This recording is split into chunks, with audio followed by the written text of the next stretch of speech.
नमस्कार दोस्तों, स्वागत है आपका आरवी क्लासेस में। मैं आपका दोस्त सनी। आई होप आप सब लोग ठीक होंगे।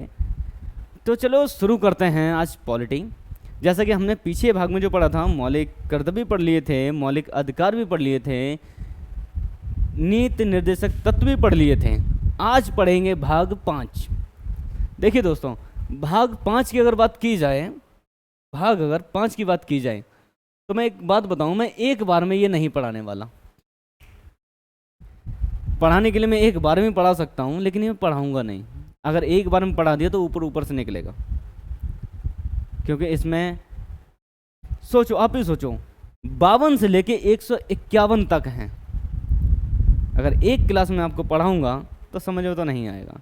तो इसीलिए सबसे पहले डिवाइडेशन करते हैं। जो सबसे पहले आएगा पहले उसे निपटते हैं। जैसे सबसे पहले कौन आते हैं अपने? राष्ट्रपति। आर्टिकल 52 में सबसे पहले कौन आएंगे? राष्ट्रपति। अब आज उनके बारे में जानते हैं, ठीक है। चलिए शुरू करते हैं बिना देरी किए हुए।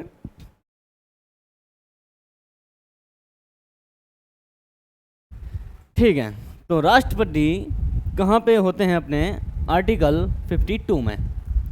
52 में सीधा कहा है भारत का एक राष्ट्रपति होगा। दोस्तों याद रखना, अपने देश के जो प्रधानमंत्री हैं, कहते हैं कि वास्तविक शक्तियों को प्रयोग करता है वो मतलब प्रधानमंत्री हैं। यार प्रधानमंत्री हैं, ठीक है, पावर है, अच्छी बात है, लेकिन उन्हें पता कुछ ही अनुच्छेदों में समेट दिया है। अभी भी अगर बात करूं ना कि सबसे ज़्यादा अनुच्छेद किसके वर्णन में होते हैं, तो भाई हमारे प्रेसिडेंट के मामले में। हल्की चीज़ ना है। अब वो बात अलग है, हल्की चीज़ तुम ले लेते यार उन्हें कि हाँ प्रधानमंत्री बस एक मूर्ति है, उनका कोई नाम मात्र कार्यपालिका के वो होते हैं, लेकिन वास्तविक शक्ति प्रधानमंत्री। हाँ ठीक है भाई, मानता हूँ भाई प्रधानमंत्री हैं, पता है भाई, शक्ति का प्रयोग वो करते हैं। अगर प्रेसिडेंट की पावर आज पढ़ेंगे ना तब पता चलेगा प्रेसिडेंट की पावर कितनी होती है, ठीक है ना। चलिए, तो सबसे पहले आपको पता है ना आर्टिकल 52 क्या कहता है? भारत का एक राष्ट्रपति होगा। Okay, confirm. आर्टिकल 53 क्या कहता है? संघ की कार्यपालिका शक्ति के बारे में, ठीक है ना। उसकी शक्ति के बारे में बताता है कि शक्ति उसकी क्या है। शक्ति देखिए, देख लीजिए, संघ की कार्यपालिका शक्ति राष्ट्रपति में निहित होगी। मतलब जो भी वो कार्य करेंगे, देश में जो भी काम होगा वो राष्ट्रपति के नाम से होगा, उसी के नाम से होगा। सेना का प्रमुख जो होंगे उसी के अधीन में होंगे, वो सबसे सर्वोच्च स्थान पे रहता है, ठीक है ना। और वह इसका प्रयोग संविधान के अनुसार स्वयं या अपने अधीनस्थ अधिकारियों के द्वारा करेंगे। जैसे कि मानता हूँ बहुत से लोग ऐसे हैं जो सोचते हैं राष्ट्रपति कोई चीज़, इधर सुन लो भाई, पागल मत बनियो। राष्ट्रपति है, हलवा ना है, तीनों सेनाओं का प्रमुख है, उसे कुछ करने की जरूरत ना है। वो एक रूम में बैठा, पता एक जो कहते हैं ना, जैसे कि अपना एक कंट्रोल रूम होता है पुलिस का, आप 112 पे कॉल लगाओगे, जागी तो थाने में, लेकिन उससे पहले कंट्रोल रूम वो ऑर्डर देते हैं कि हाँ तुम्हारे इलाके में ये काम हो रहा है, लेकिन कंट्रोल रूम कॉल आपकी कंट्रोल रूम में ही लगती है। वही हिसाब इनका है। रूम में बैठे रहते, किसी को नहीं पता कॉल कहाँ लग रही है, काम क्या हो रहा, कुछ नहीं पता। हाँ बस पता ये होता है कि हमारे पास जो आए थे वो कौन थे? दरोगा जी थे। लेकिन ये किसी को ना पता है कि दरोगा जी को बुलाया किसने था।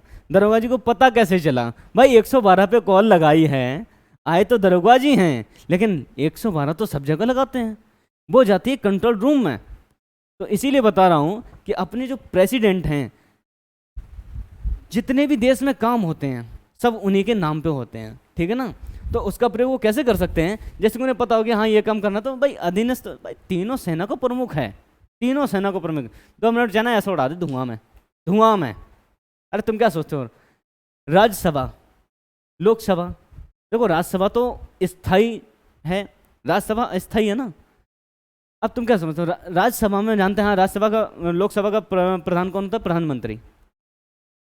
वो लोकसभा भंग भी कर सकता है, लोकसभा भंग भी कर सकता है, ऐसी पावर है अपने प्रेसिडेंट में। लेकिन हाँ उस पर कुछ ऐसी बाउंडेशन है, जैसे महाभियोग, ऐसी कुछ प्रतिक्रियाएं हैं जो कभी कभी से आ जाती हैं, तो कुछ ऐसी बाउंडेशन होती हैं। और सही बात ये है, चलिए वो आपको आगे पता चलेगा, वही सब बता दूंगा तो फिर आगे पढ़ने में मजा क्या आएगा, हैं। चलिए आगे देखते हैं, ठीक है। अब देखिए, पहला तो ये हो गया, इसके जो पावर हैं वो अधीनस्थ जो इसके सैनिक हैं उनके हिसाब से ये करवा सकता है। दूसरा क्या कहता है, पूर्वगामी उपबंध की व्यापकता पर प्रतिकूल प्रभाव डालने बिना संघ के रक्षा बलों का सर्वोच्च समादेश राष्ट्रपति में निहित होगा और उसका प्रयोग विधि द्वारा विनियमित होगा। मतलब जितनी भी मतलब जितनी भी उच्च लेवल की पावर हैं वो इसके होंगे अंडर में ही, लेकिन कानून के द्वारा ही वो सब काम ठीक होगा, ठीक है ना। अब इसका जो तीसरा खंड है, मतलब आर्टिकल 53 का जो तीसरा खंड है वो क्या बोलता है, अब इनमें पता इसमें भी खंड है, इसमें भी खंड 30 क्या मतलब तीसरा क्या कहता है, किसी विद्यमान विधि द्वारा किसी राज्य की सरकार या अन्य प्राधिकारी को प्रदान किए गए कार्य, कृत्य को दोस्तों कार्य ही बोलते हैं, ठीक है। कृत्य या कार्य हो, बात एक ही होती है। कार्य राष्ट्रपति को अंतरित करने वाली नहीं समझी जाएगी। मतलब कि दोस्तों आप समझ रहे हो, इसकी भाषा तो सिंपल है सर, मेरे को जरूरी ना है कि आपको समझाऊं, इतना तो आप समझते हो, समझदार हो, ठीक है ना। दूसरा पॉइंट क्या कहता है कि राष्ट्रपति से भिन्न अन्य प्राधिकारियों की विधि द्वारा कार्य प्रदान करने के संसद को निवृत्त नहीं करेगी। मतलब कि जो राष्ट्रपति ने कह दिया वो पत्थर की लकीर है। मतलब कभी कभी ऐसा होता है कि जैसे कि संसद की 2 सभाएं बैठती हैं, देखो उनकी जो सभाएं बैठती हैं एक साल में 2 बार बैठना स्वाभाविक चीज़ है, मतलब वो अनिवार्य है। 6 माह के बाद एक बार दोनों सदनों का बैठना या उनकी बैठक अनिवार्य है। अब जैसे कि मान लो कि अभी बैठक बैठी और फिर अब 6 महीने बाद आएगी, अब उस समय कोई ऐसा कार्य आ गया या कोई ऐसी चीज़ आ गई जो उसे नहीं पता, मतलब अब तो संसद बैठी ना है, अब जो काम कर रही है वो संसद ही करेगी, तो उस समय राष्ट्रपति पता क्या करता है, अपने स्वेच्छानुसार एक नियम बना देता कि हाँ बस ये होना चाहिए, और वो मान्य होगा। कब तक होगा, जब तक संसद उस पर विचार ना करेगी। जब तक संसद विचार नहीं करे वो लागू रहता है, ठीक है ना दोस्तों। चलिए आगे करते हैं। अब 54 में राष्ट्रपति का निर्वाचन। अब राष्ट्रपति का निर्वाचन कैसे होता है, अब देख लो भाई, याद रखना राष्ट्रपति का निर्वाचन 54 में। राष्ट्रपति की अगर कोई चीज बताएं तो यार हम लोग पता राष्ट्रपति को जैसे अपनी बैठे हैं ना, सोचते हैं पढ़ते हैं बुक्स में कि हाँ जो भी है प्रधानमंत्री है, सारी पावर उसके हाथ में है। हाँ ठीक है भाई, मानता हूँ पावर हैं, लेकिन भारत के प्रथम इंसान जो बोले जाते हैं अपने प्रेसिडेंट, क्या उनके बारे में नहीं जानना भाई? पहले इंसान है तो कुछ तो पावर होगी, कुछ तो पावर होगी। चलो देखते हैं। अब जैसे कि बात करते हैं, जैसे पहले प्रधानमंत्री अटल बिहारी वाजपेयी, उस समय राष्ट्रपति कौन थे? APJ अब्दुल कलाम। उनकी जोड़ी अगर ना होती, ऐसी जोड़ी के लिए ना मैं सच बता रहा हूँ, ऐसी जोड़ी हमें नहीं लगता कि भविष्य में ऐसी जोड़ी देखने के लिए मिलेगी। ऐसी जोड़ी भविष्य में कभी देखने के लिए नहीं मिलेगी। यार क्या यार कॉम्बिनेशन था, क्या मैच्योरिटी थी, क्या समझ थी। मतलब किसी को सत्ता की फर्क ना, किसी को कोई लालच ना, कुछ नहीं, बस जो भी सोचना है देश के लिए सोचना है। वही चीज़ मैं आज आपको बता रहा हूँ। ऐसे ना, ऐसे प्रेसिडेंट, ऐसे प्राइम मिनिस्टर खुशनसीब है जिन्हें अपने कार्यकाल में देखा होगा। हमने भी देखा, लेकिन तब हम बहुत छोटे थे, ठीक है ना। चलिए आर्टिकल 54 को देखते हैं, राष्ट्रपति का निर्वाचन। राष्ट्रपति का निर्वाचन कैसे होता है? पहली बात, संसद के दोनों सदनों के निर्वाचित सदस्य। दोस्तों याद रखना, संसद में सदस्य तो निर्वाचित, जो मैंने बोला है निर्वाचित इसलिए बोला है कि संसद में मनोनीत भी होते हैं, संसद में मनोनीत भी होते हैं। राज्यसभा में और लोकसभा में मनोनीत भी होते हैं, ठीक है ना। कहीं पे 2, कहीं पे 12। लेकिन आज का समय यह है कि दो लोग जो पहले मनोनीत मतलब एंग्लो इंडियन थे, आंग्ल भारतीय, आज उनकी समाप्त कर दी गई है। तो ऐसी कुछ बात है, ठीक है। अब दूसरा क्या कहता है, राज्यों की विधानसभाओं के निर्वाचित सदस्य, राज्यसभाओं के निर्वाचित सदस्य। अब दोस्तों निर्वाचित सदस्य किसे कहते हैं, क्या होता है, हम देखते हैं, ठीक है ना। निर्वाचित सदस्य, देखिए विधानसभाओं में पहले तो बात हुई थी लोकसभा राज्यसभा की, संसद की, ठीक है ना, समझ गए। पहले बात हुई थी संसद की, लोकसभा और राज्यसभा।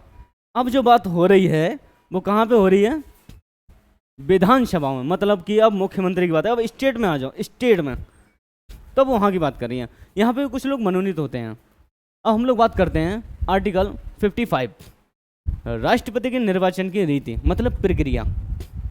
अब उनकी प्रक्रिया की बात करें, उनका निर्वाचन कैसे होता है, किस पद्धति से होता है, ये चीज़ें हैं। चलिए ठीक है, इसमें पहला पॉइंट क्या कहता है, जहाँ तक साध्य हो राष्ट्रपति के निर्वाचन में भिन्न भिन्न राज्यों के प्रतिनिधित्व के मापमान में एक रूपता होगी। मतलब कि चाहे तो संसद ले लो या फिर विधानसभा ले लो, उसमें एक रूपता होगी। सेकंड पार्ट क्या कहता है, राज्यों में आपस में, दोस्तों ये आपस लिखा है, आपस नहीं, आपस में ऐसी एक रूपता तथा समस्त राज्यों के संघ में समतुल्यता प्राप्त कराने के लिए संसद और प्रत्येक राज्य की विधानसभा का प्रत्येक निर्वाचित सदस्य ऐसे निर्वाचन में जीतने मत देने का हकदार है, उसकी संख्या निम्नलिखित रीति से अवधारित की जाएगी। अब उनके पार्ट्स भी हैं, ऐसे कौन से सदस्य होंगे, ऐसे क्या अर्हताएं होंगी जो उनका देखेंगे। चलिए आगे देखते हैं। चलिए अच्छा, इसका पहला पॉइंट क्या कहता है, अब देखो वो तो पॉइंट थे, अब उनके जो खंड हैं, अब हम उनके बारे में बात करें। ऐसे क्या उनके निर्वाचन की रीति होती है, क्या प्रक्रिया होती है, आज उसके बारे में जानते हैं, ठीक है।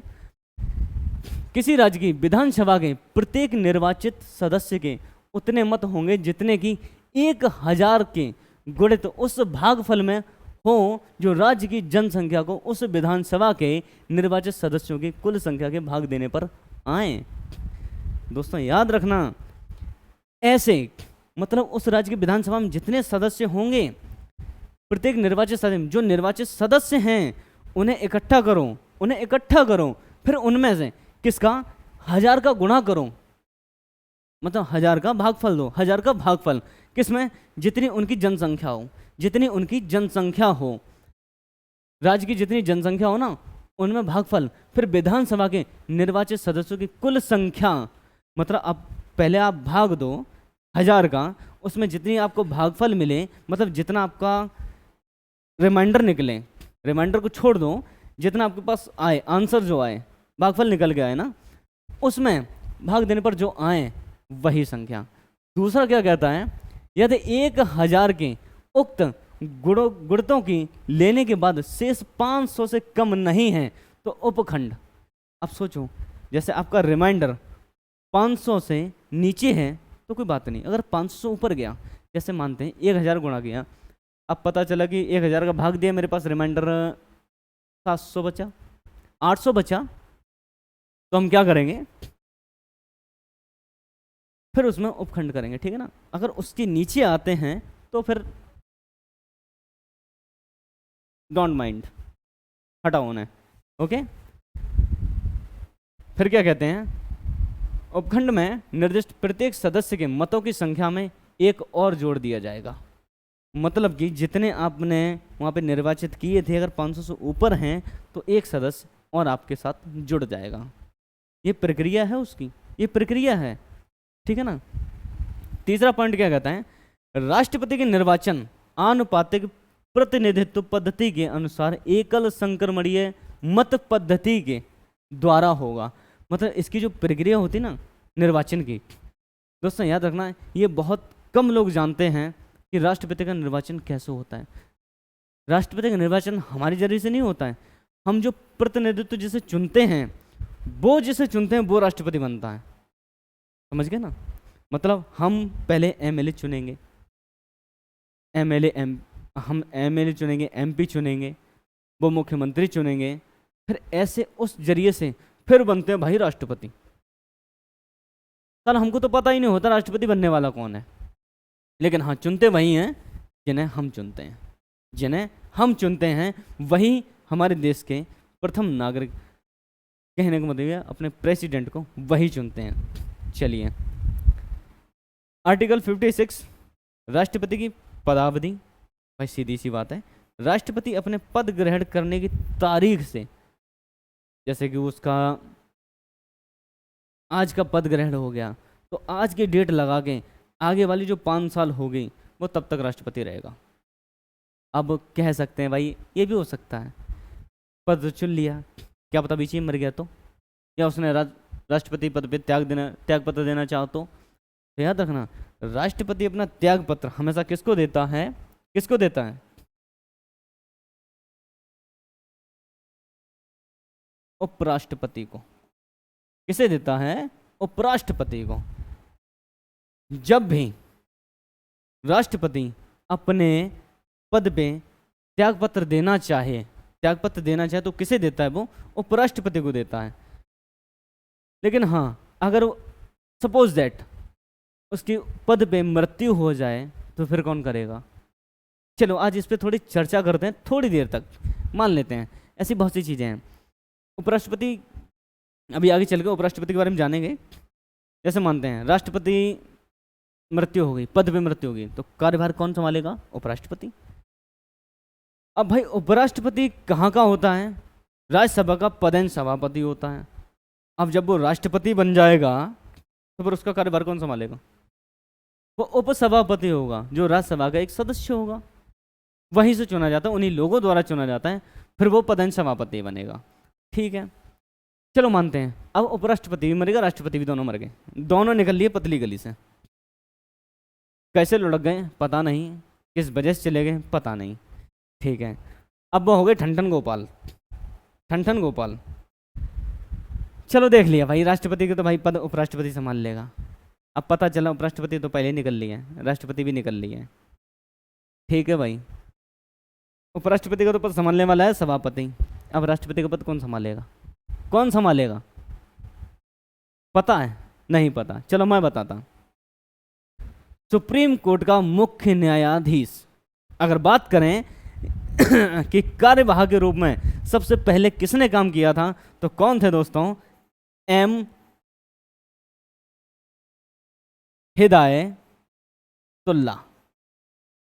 हिदायतुल्लाह पहले ऐसे सुप्रीम कोर्ट के जज थे जो राष्ट्रपति के कार्यवाहक के रूप में इन्होंने काम किया था।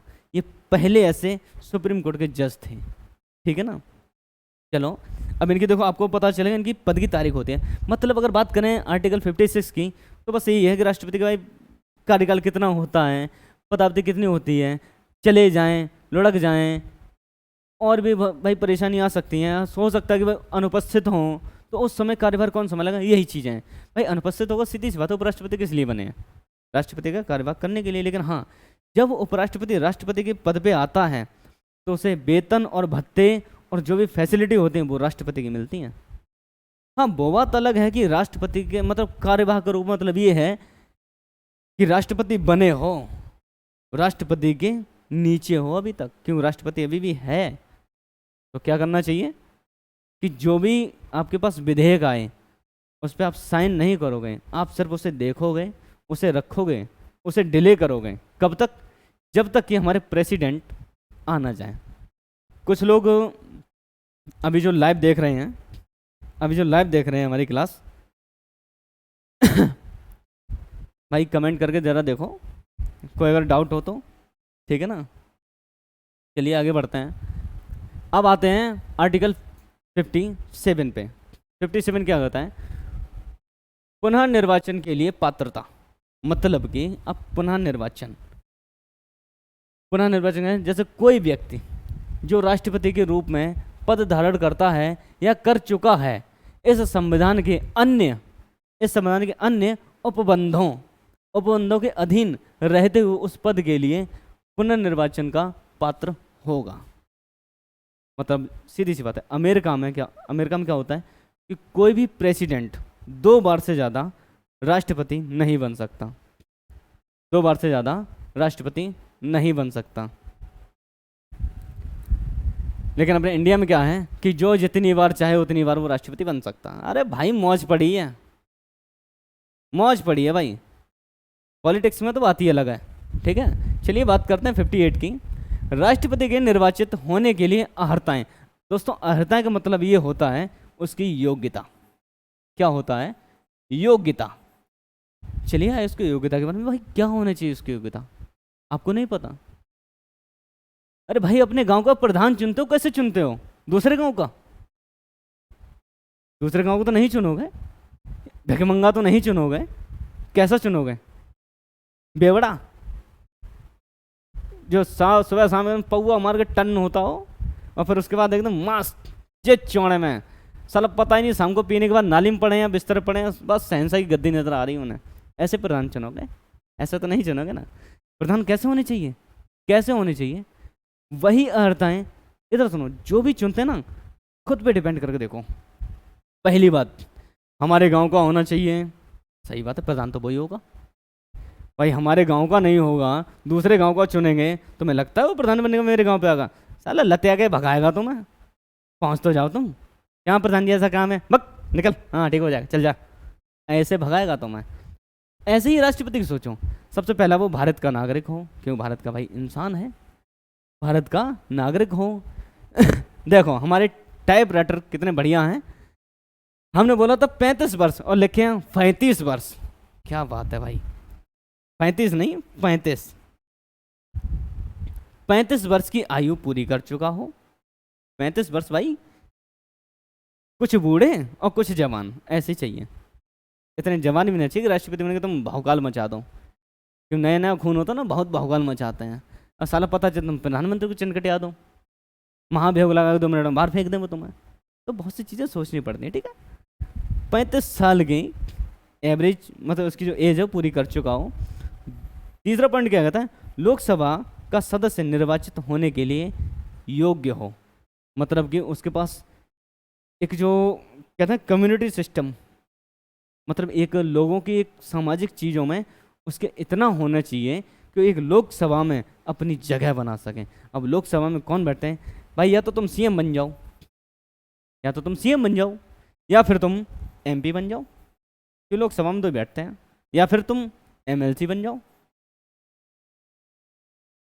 अब एमएलसी बोल रहे हैं, एमएलसी सीधी बात है, वास्तविक कुछ भी लिख दूं भाई, ठीक है ना।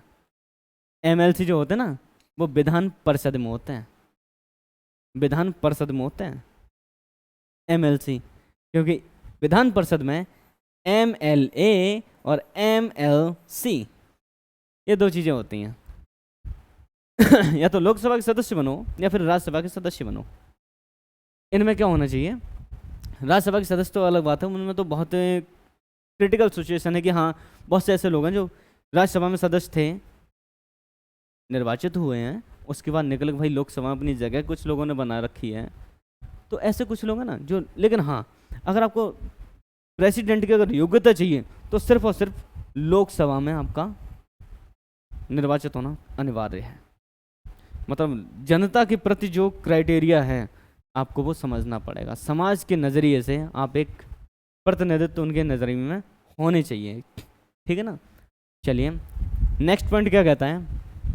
कोई व्यक्ति जो भारत सरकार के या किसी राज्य सरकार के अधीन अथवा उक्त सरकारी में से, मतलब सरकारों में से किसी के नियंत्रण में किसी स्थानीय या अन्य प्राधिकारी के अधीन कोई लाभ के पद पर धारण करता है, राष्ट्रपति निर्वाचित होने का पात्र नहीं है। भाई सीधी सी बात है, राष्ट्रपति बनना है तो सबसे पहली बात लाभ के पद पे नहीं होना चाहिए।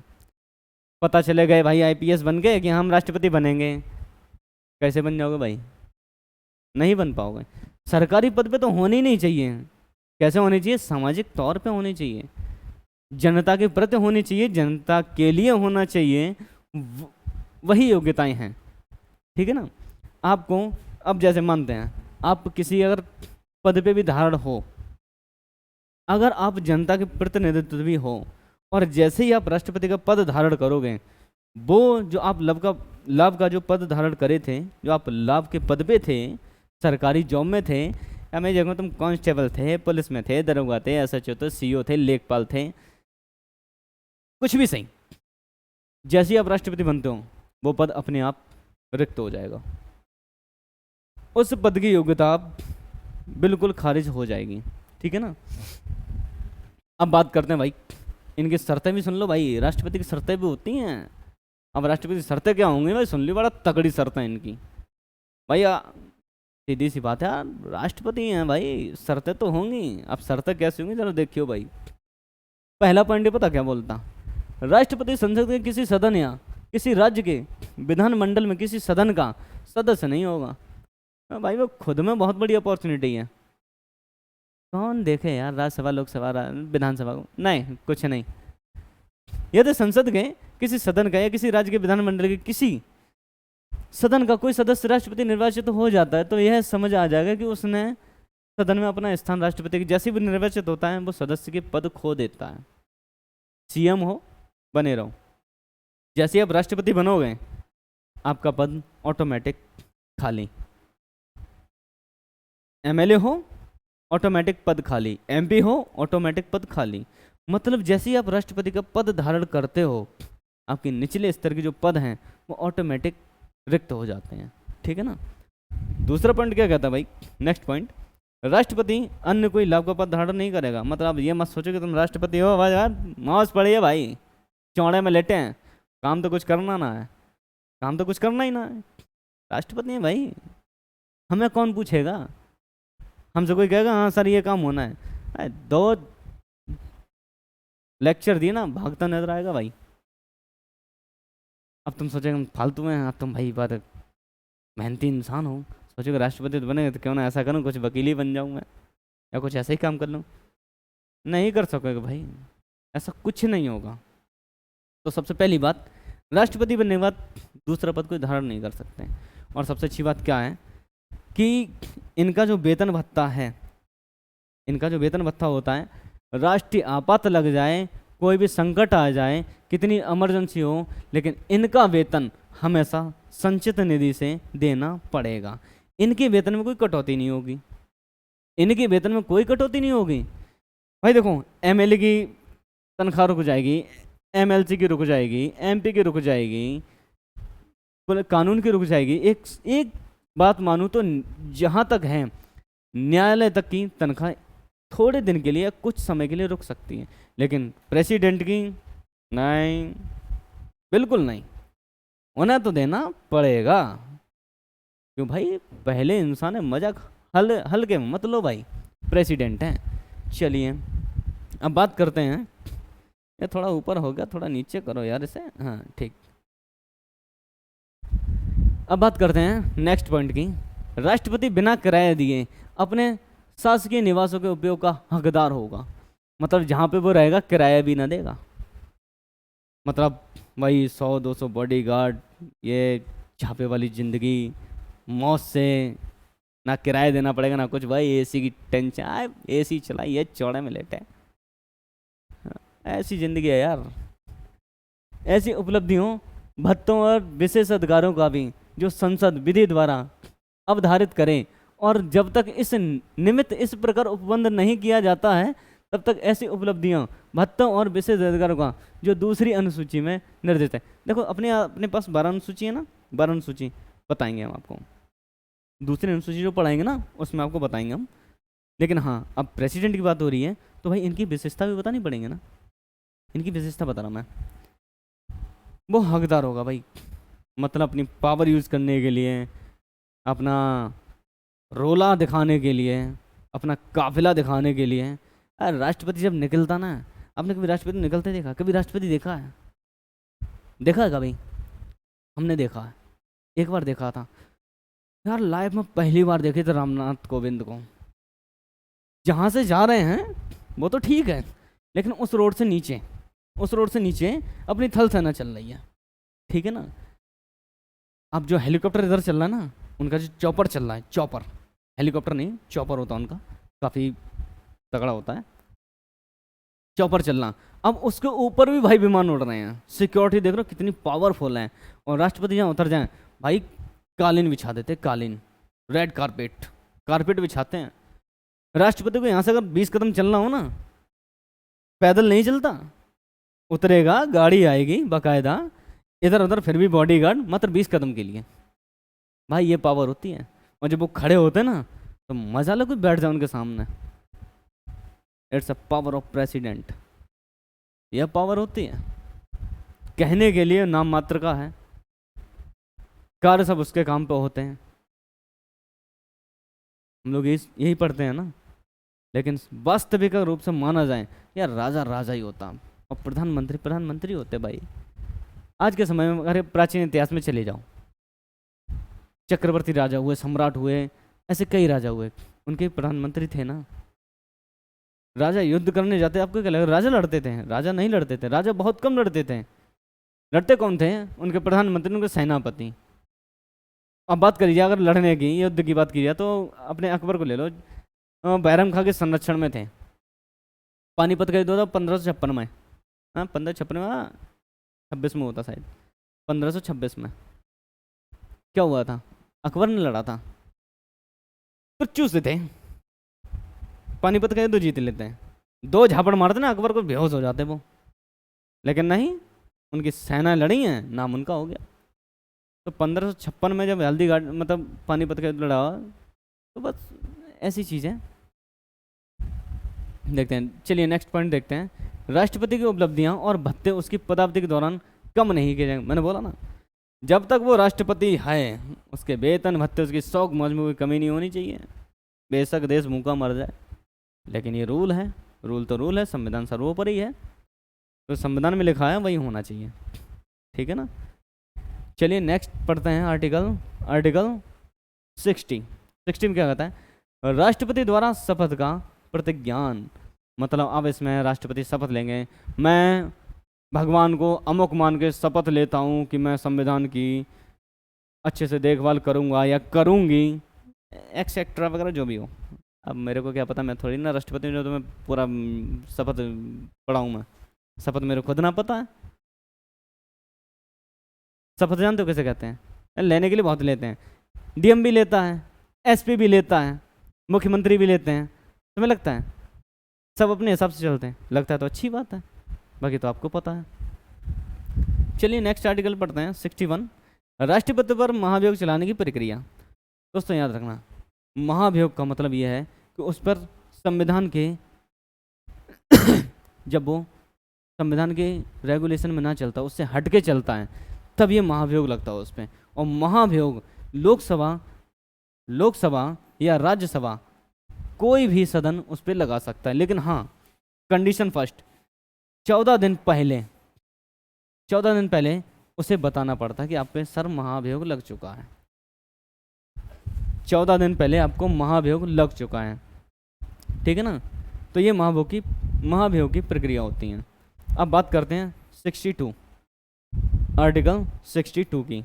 राष्ट्रपति के पद में रिक्त को भरने के लिए निर्वाचन करने का समय और आकस्मिक रिक्त को भरने के लिए निर्वाचित व्यक्ति की पदावधि।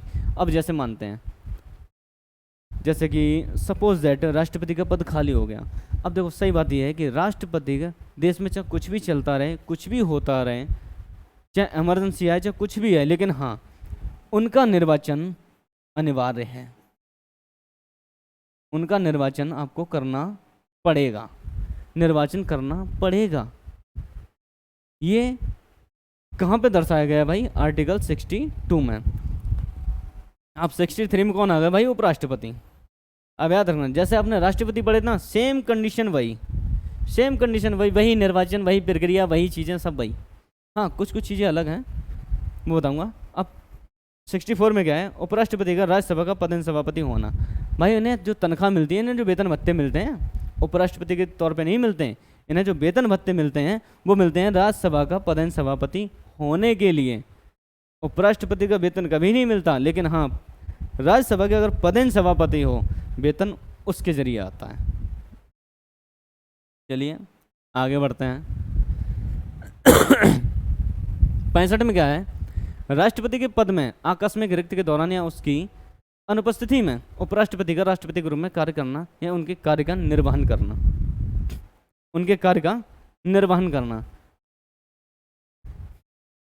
अब जैसे कि भाई उपराष्ट्रपति अनुपस्थित है नहीं, छुट्टी पे गया है, हॉलीडे मना रहा है, कहीं भी घूम रहे हैं भाई, तो उस समय कार्य कौन करेगा? उपराष्ट्रपति। उस समय कौन करेगा? उपराष्ट्रपति। किस आर्टिकल के तहत? 65। 65 के तहत उनका जो कार्य होगा वो कौन करेगा? उपराष्ट्रपति। अब बात करें भाई 66 की, भाई उपराष्ट्रपति का निर्वाचन कौन सी? एकल संक्रमणीय निर्वाचन पद्धति के तहत। जिस तरीके से राष्ट्रपति को चुनाव होता है उसी तरीके से किसका चुनाव होता है? उपराष्ट्रपति का। किस तरीके से? राष्ट्रपति के समान। राष्ट्रपति के समान। दोस्तों एक बात पता है, मनोनीत राष्ट्रपति करता है, लेकिन उनके चुनाव भाग्य होना है। भाई तुम्हें तो मनोनीत किया है, तुम तो वोट दोगे, तुम तो वोट देना ही पड़ेगा, इसे मनोनीत नहीं रखा है। अब भाई 67 की बात करें, भाई इनकी पदावधि सेम कंडीशन। भाई वो तो देते हैं उपराष्ट्रपति को अपना त्याग पत्र, ये किसे देंगे? राष्ट्रपति को। भाई एक दूसरे को ही देते हैं और कुछ नहीं दे सकता, ठीक है ना। अब बात करते हैं 68, उपराष्ट्रपति के पद में रिक्त को भरने के निर्वाचन करने का समय और आकस्मिक रिक्त को भरने के निर्वाचन की पदावधि। वही सेम कंडीशन मैंने बोला ना, बस ये देखो कि आपको जब 68 दिखे तो उपराष्ट्रपति, बाकी जो पहले देखा था वो राष्ट्रपति, सेम कंडीशन है। और उपराष्ट्रपति नहीं रहे तो भाई निर्वाचन दोबारा भाई चुनाव होंगे, दोबारा चुने जाएंगे, और 69 में भाई ये शपथ लेंगे, शपथ वही होगी जो राष्ट्रपति लेते हैं। 17 में क्या हुआ है? अन्य आकस्मिकता में राष्ट्रपति के कृत्यों का निर्वहन। जैसे आकस्मिक परिस्थिति, जैसे मानते हैं अन्य आकस्मिक में राष्ट्रपति के कृत्यों का निर्वहन। अब जैसे कि संसद है, जब राज्य में कोई मिलाना हो, कुछ करना हो, या कुछ बात हो जाए राज्यों के बारे में, तो राष्ट्रपति को पूछने की जरूरत है? संसद खुद कर देती है, संसद खुद कर देती है, वही चीज़ें बताती हैं संसद।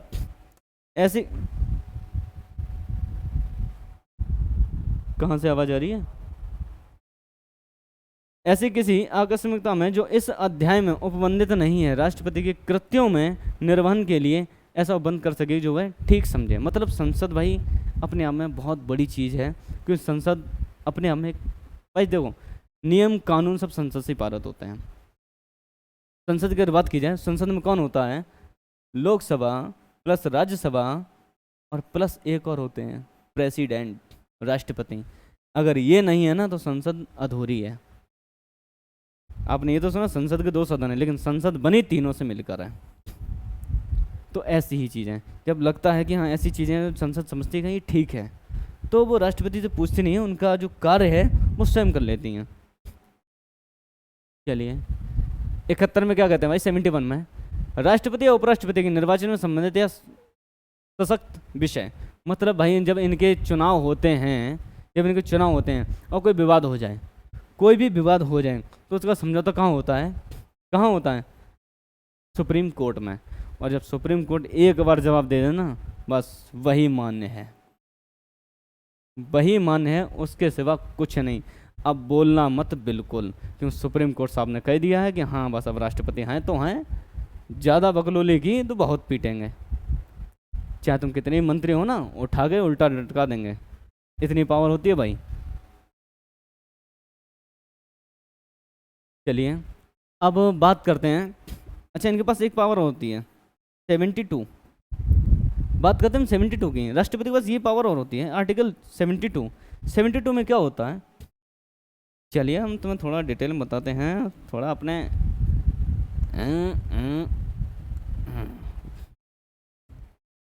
ठीक है।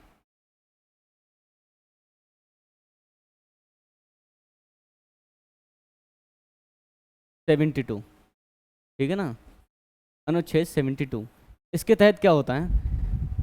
अपने जो प्रेसिडेंट हैं, किसी की फांसी की सजा,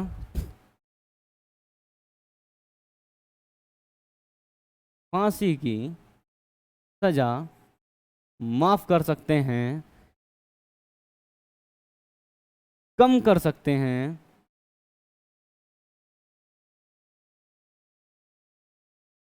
या फिर सैनिक द्वारा, जो कोर्ट मार्शल वाले व्यक्ति हैं, कोर्ट मार्शल, देखो जो सैन्य विभाग में अगर कोई अपराध होता है तो उसमें न्यायालय में नहीं, उनका खुद का एक न्यायालय, तो जैसे हम भाई सैन्य न्यायालय बोलते हैं, ठीक है ना। तो उनका भी इनके पास पावर है, वो भाई कम कर सकते हैं,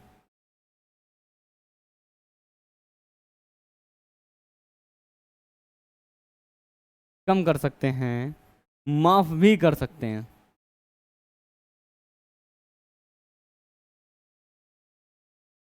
माफ कर सकते हैं, ठीक है ना।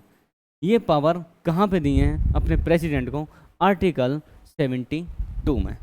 तो दोस्तों क्लास कैसी लगी जरूर कमेंट करके बताना, लाइक करना वीडियो को, और हाँ कोई भी डाउट हो कमेंट सेक्शन में डालना, और हाँ चैनल को भाई सब्सक्राइब जरूर कर लेना। भाई सब्सक्राइब करने में क्या जाता आपका, एक बार कर लिया करो, लाल वाला बटन यार हजारों के, तो हमारे भी दबा दिया करो, ठीक है ना।